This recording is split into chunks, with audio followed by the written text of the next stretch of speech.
Barbara, thanks for sitting down with us today. Have you ever been to Buffalo before? I have. Yes, I have. I've been here, well, years ago. I came with my then husband, Michael and Sarah, who was co-chief. I don't know if you remember Right, that. yeah. Well, he appeared here. Oh. I don't know,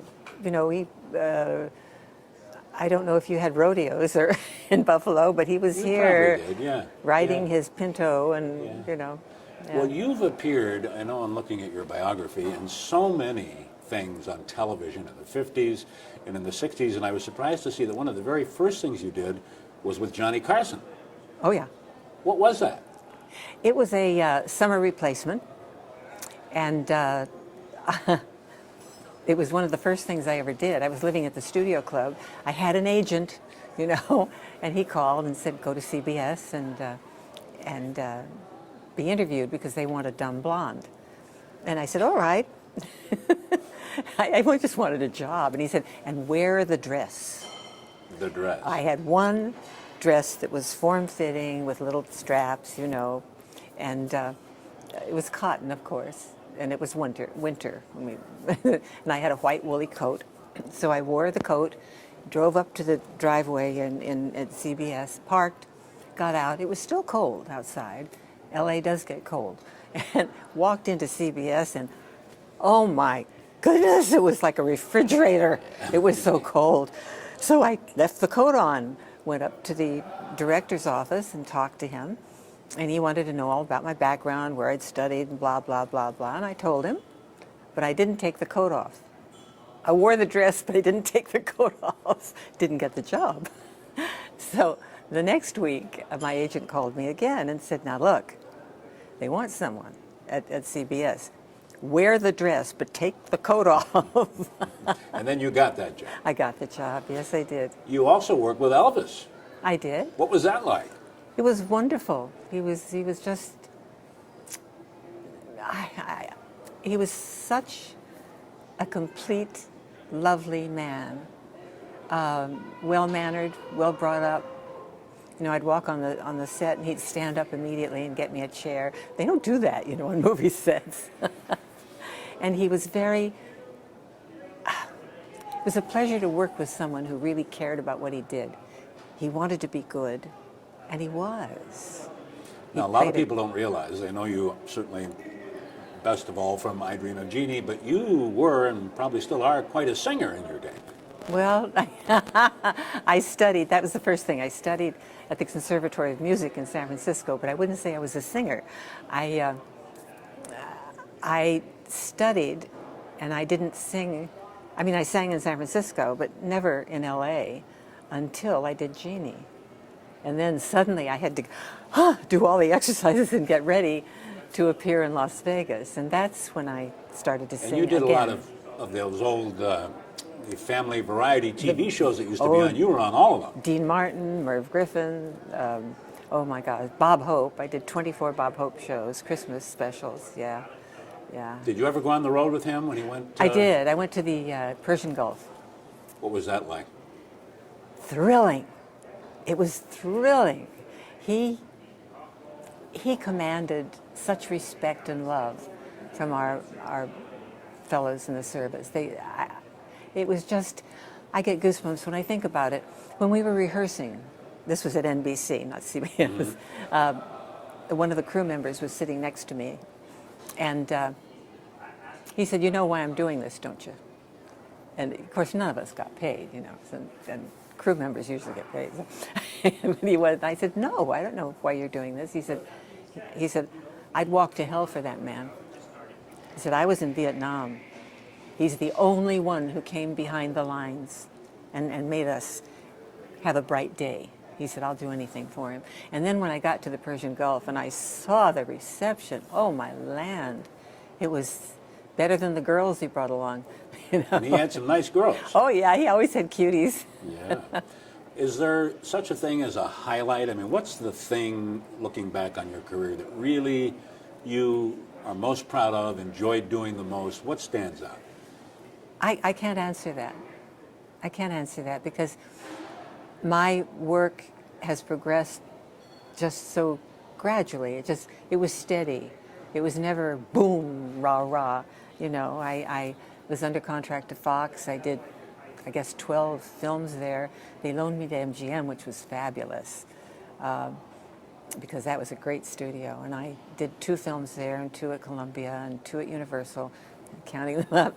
And then got into television. Jeannie, that's got to be a highlight. Well, Jeannie, of course it is. But you know, I didn't realize it at the time. It was a job. It was my work. And after Jeannie is when I started all the singing, and you know, and I was busy. It was busy. And then the last 10, 15 years, I said, "Oh, she's there." You know, she's always there. And that's fine with me. I love her. Do you get a big reception when you're out in public and people say, Jeannie? Sometimes I do, yeah. Yeah. I like thought it. it was interesting that years later, after Jeannie, you worked with Larry Hagman again on Yes. Dallas and then on a number of other things. I think you traveled in a play, too. Didn't you? Yes, we did. We did Love Letters. And we also went to Australia and appeared together and we did the Comic-Cons, actually, Larry and I. He's a Nice guy? very nice guy, very nice. Special. Special, very talented, extremely talented. Do you think you were at all typecast because of Jeannie? Did you have any difficulty after that show ended doing what you wanted to do? I don't think so, because I appeared and produced about 12 television movies. So I don't, they were all different, you know. I did the film Harper Valley PTA, Yeah. and then this TV series Harper Valley. She's way different from Jeannie. So I don't think I was. I am now. I think everyone thinks of me as Jeannie, and that's fine. What are you doing these days? Do you keep busy all the time? Or I you do. I do. My husband hates it, but yes, I do. So you travel the country? What do you do? I travel the country. I also have a one-woman show. Not really one woman, because I have someone on the stage with me like you are, and we talk, and have clips. You know, it's called On the Magic Carpet with Barbara Eden. And I do love letters. In fact, I think starting in February and March, and we might be up here. I don't have my book. I have to have my book there and look and see what I'm doing. Were you surprised at what a success Jeannie was and that it's still on the air? And do you ever watch it? I see it in the darndest places. You know, I'll walk one time in Germany, in the airport. I heard a voice, and it was Larry's, and I looked up, and there we were. You know, I Dream of Jeannie. It was right there. Yes, I've seen it many, many times. Surprised that it's still around and it was such a popular show? I am. I'm very grateful. Extremely grateful.